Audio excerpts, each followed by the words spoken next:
विधानसभेचे माजी अध्यक्ष दिवंगत बाबासाहेब कुपेकर यांच्या कन्या, नागपूर येथील प्रसिद्ध बालरोगतज्ञ डॉक्टर नंदिनी सुश्रुत बाबुळकर यांचा आज रविवारी 18 गडहिंग्लजमध्ये रत्नमुलाघाळी नारी शक्ती पुरस्काराने गौरव होत आहे।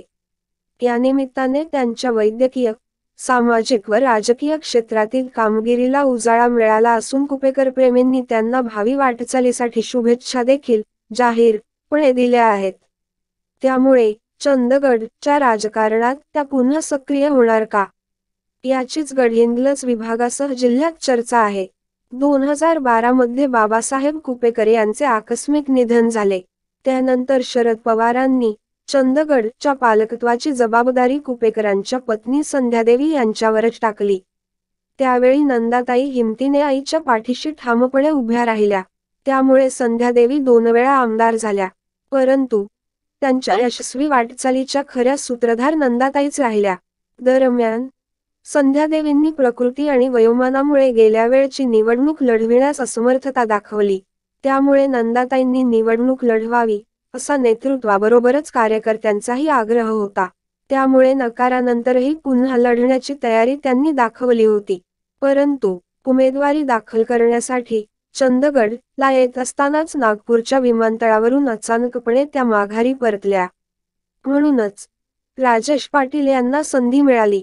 दीर्घकाळ रखडलेल्या उचंगी प्रकल्पाला पूर्णत्व, कोवाड, कुरणी, खडलगे या पुलांचे बांधकाम, चंदगड नगरपंचायत, ट्रॉमा केअर सेंटर मंजुरी आणि प्रदूषणकारी एव्हीएच प्रकल्प हल करणे MIDCतून हद्दपार करण्याबरोबरच राज्यात भाजपची सत्ता असतानाही चंदगडच्या विकासासाठी कोट्यवधीचा निधी मिळवण्यात नंदाताईंनी महत्त्वाची भूमिका बजावली होती।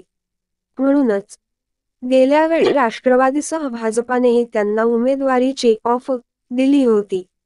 नंदाताईंच्या पुनरागमनाविषयी उत्सुकता शरद पवारांच्या वाटचालीतील प्रत्येक राजकीय वळणावर कुपेकर त्यांच्या पाठीशी हयातभर खंबीरपणे राहिले। राष्ट्रवादीतील फुटीनंतर संध्यादेवी देखील शरद पवारांच्या सोबत आहेत। कोल्हापूरच्या सभेलाही त्या उपस्थित होत्या। त्यामुळे पवारांनी शब्द टाकल्यास नंदाताईंना यावेळी नकार देता येणार नाही। म्हणूनच कुपेकर प्रेमींसह सर्वांनाच ताईंच्या पुनरागमनाविषयी उत्सुकता आहे। मुश्रीफांचे भाकीत समर्थकांच्या शुभेच्छा।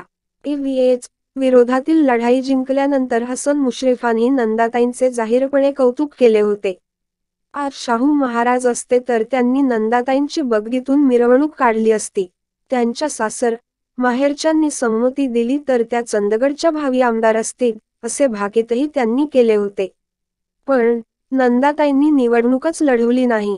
5 वर्षांपासून त्या राजकारणापासूनही दूर आहेत।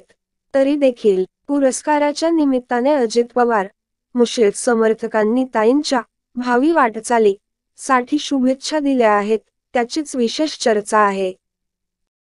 यावर तुम्हाला काय वाटते कमेंट बॉक्समध्ये लिहा। चॅनलला सबस्क्राईब केले नसेल तर नक्की सबस्क्राईब करा। जगात भारी कोल्हापुरी।